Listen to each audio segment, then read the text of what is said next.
partager avec vous un tag de, je pense, Virgin Colo. Je pense. Je corrigerai si c'est pas juste dans ma description. Et qui s'appelle le portrait chinois. Donc, oups, je vois que j'ai oublié une lettre ici. C'est un tag qui est relativement rapide. Mais je vous avoue que je suis pas très concentrée. Donc il risque de prendre du temps. Mais bon, normalement, les réponses n'appellent pas à du blabla et du blabla. Donc, je devrais pouvoir me canaliser un peu. La première question. Si j'étais une saison, alors clairement, je serais l'hiver. Je suis une fille de l'hiver. Je suis née en décembre et j'adore l'hiver. Mais attention, entendons-nous.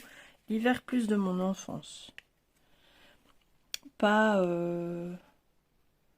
les hivers pluvieux et gris qu'on connaît maintenant. Les hivers où moi, dans ma région, j'avais 20 à 25 cm de neige. Il faisait jusque moins 15, moins 20. Voilà, c'est cet hiver-là que j'aime beaucoup.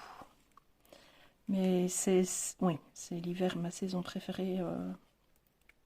Absolument. Question 2. Si j'étais une fleur, je serais le myosotis.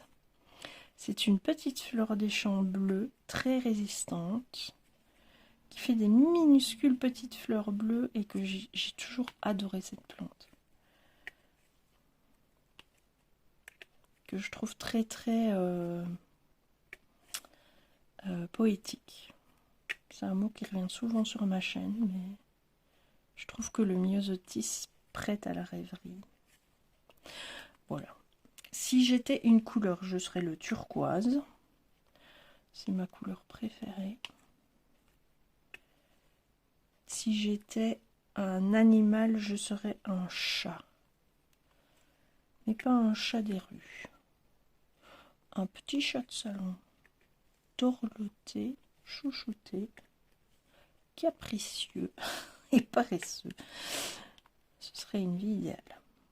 Si j'étais un sport, je serais la danse. J'ai réfléchi aux réponses que je donnais quand j'ai rédigé ce tag, parce qu'il faut quand même réfléchir un minimum. Et je trouve que la danse, c'est hyper sensuel. Le langage du corps dans la danse est tellement axé sur le désir, l'amour, le partage. Enfin, ma danse que je trouve la plus envoûtante, c'est le tango. Je trouve cette danse transcendante. J'aurais bien aimé savoir danser, mais je suis une quiche en danse. Mais ça me transporte. Ça, c'est vraiment quelque chose que j'aurais aimé faire dans ma vie, c'est danser. Et voilà. Si j'étais un objet, alors, et j'ai beaucoup réfléchi parce que c'est compliqué, l'objet, c'est... Je serais un album photo.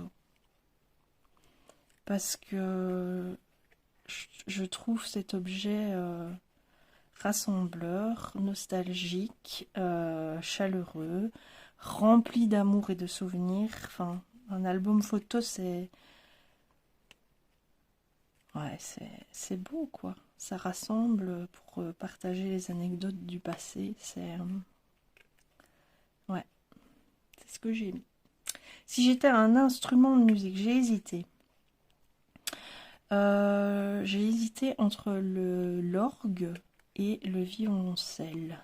Ce sont deux instruments hyper mélancoliques, mais que j'aime beaucoup. Un concert d'orgue, attention, l'orgue d'église c'est une chose, mais un concert avec un orgue c'est quelque chose de tellement profond. Cet instrument est d'une profondeur, d'une mélancolie.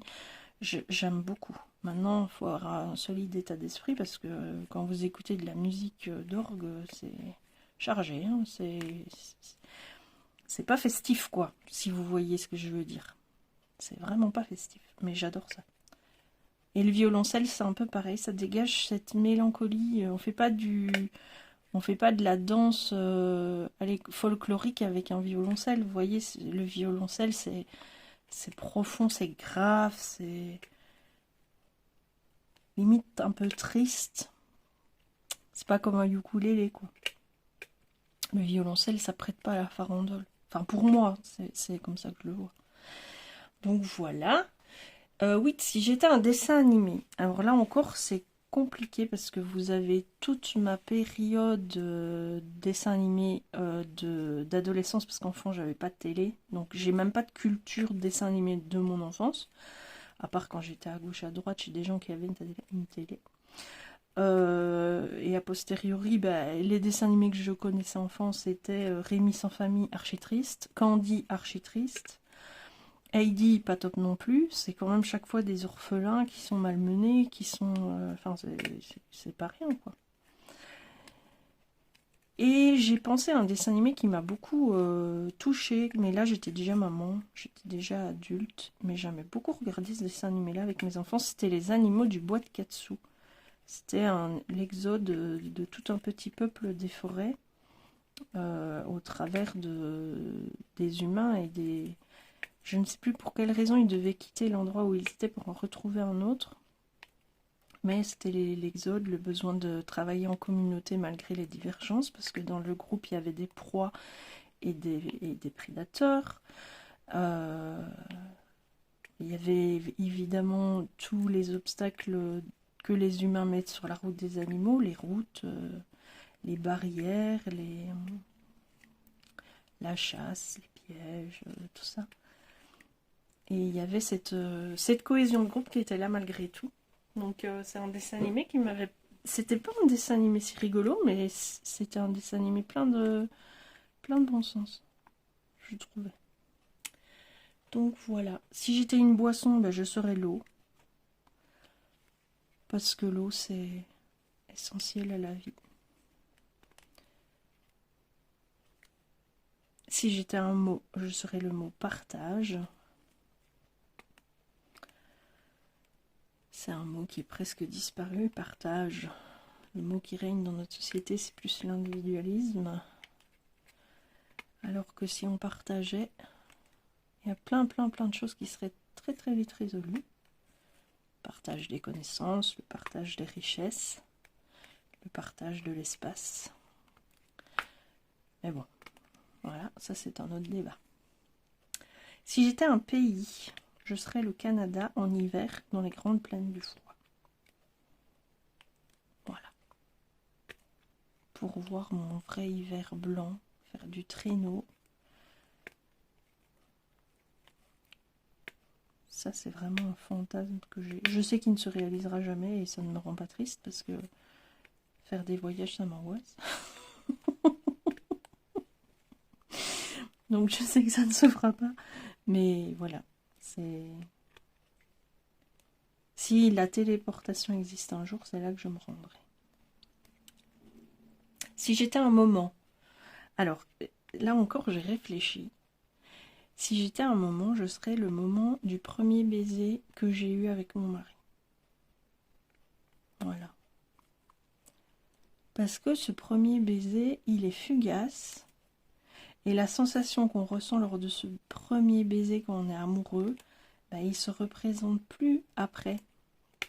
C'est un moment unique. Et fugace. Et tellement important en même temps. Donc ouais, ce serait... Bon, évidemment, je prends mon mari parce que c'est l'homme que j'aime et c'est l'homme de ma vie, mais le premier baiser, en général, c'est une sensation unique, quoi. Mais moi, c'est celui-là, c'est le premier baiser avec mon mari. Si j'étais un plat, je serais des pâtes, quelle que soit la recette. Mais les pâtes, c'est vraiment mon plat confort par excellence. Donc ouais, je serais des pâtes.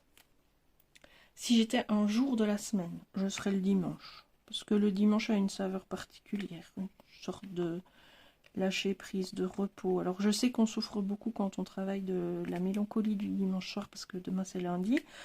Mais même, je trouve que le dimanche, ça amène vraiment au repos. Le samedi, quand on est maman, on fait souvent tout ce qu'on ne sait pas faire la semaine, mais le dimanche, on peut, peut-être, faire les choses différemment et être un peu plus cool, quoi. Si j'étais une histoire, alors de nouveau, c'est tellement vaste, mais je serais l'histoire de Twilight. Et évidemment, si je pouvais choisir, je serais Bella. j'ai beau avoir l'âge que j'ai, cette histoire m'a... Je l'ai découverte sur le tard, hein. Donc je l'ai découverte quand elle est sortie, il y a une quinzaine d'années, en livre. J'ai vu les films bien après. Et je les ai lus 2 fois. En fait, je les ai lus, puis j'ai fermé le dernier tome, puis j'ai repris le premier tome. Et je les ai relus. Tellement ça m'avait transporté, quoi. C'est tellement différent de la plupart des histoires de vampires, où on veut surtout pas être un vampire. Elle aspire qu'à ça. Et voilà, moi j'ai adoré cette histoire d'amour. Et je me suis refait les films il n'y a pas tellement longtemps. Je me suis plus refait les livres. Mais d'ailleurs, je devrais peut-être. Je me suis refait les films et j'adore toujours autant, quoi. C'est... je sais pas, c'est une histoire d'amour qui m'a vraiment marquée. Et si je devais être une histoire, je serais celle-là. Parce que je trouve que c'est une belle histoire. Et pour une fois qui finit bien. Et voilà. J'aime pas les histoires qui finissent pas bien. Même si elles sont magnifiques. J'aime pas les histoires qui finissent mal. Moi, il faut qu'une histoire finisse bien. C'est le syndrome de... Et ils vécurent heureux et eurent beaucoup d'enfants. Mais ouais, j'ai beaucoup de mal quand une histoire finit mal. Si tu étais un jeu, je serais le jeu de la marelle, parce que ça rappelle inévitablement l'enfance et l'innocence de l'enfance. Et c'est le jeu le plus parlant pour cette période-là, pour moi. Si tu étais un fruit, alors là j'ai beaucoup réfléchi, j'ai essayé de trouver un truc intelligent à dire, mais au fond, si j'étais un fruit, je serais une pastèque. Parce que j'adore ça. C'est un fruit gorgé d'eau, j'en mange sans fin en été. Je suis belge, donc évidemment elles sont importées et pas toujours hyper sucrées. Mais bon, j'ai été au Portugal une fois dans ma vie et j'ai mangé de la pastèque fraîche et mûre de là-bas. Et je vous assure que je confirme, j'aime la pastèque. C'est tellement bon la pastèque. Et la dernière question du portrait chinois, c'est si tu étais un vêtement, eh ben je serais un châle. Parce qu'un châle, ça réconforte, ça réchauffe, ça a une notion de cocooning et de confort intense, même si c'est un vêtement complètement désuet à notre époque. Les châles, qui met encore des châles à notre époque? Maintenant, on met des gilets en pilou, on met des couvertures requins, on met des plaids avec des manches, ce genre de choses, mais le châle, le bon gros châle tricoté main par mamie, là, vous voyez, ce bon gros châle en laine, ou crocheté, celui-là, ouais, je serais ça. Voilà, bah, c'était un petit tag, ça change de mes délires habituels, en blabla, parce que là, je pouvais pas trop m'éloigner des réponses, c'était un mot, donc... Voilà, j'ai trouvé ça super chouette de le faire, de réfléchir aux réponses en le préparant. J'espère que ce petit moment vous aura plu. Je vous dis à très bientôt dans une nouvelle vidéo. Faites ce que vous avez envie de faire et faites-le avec plaisir. À bientôt.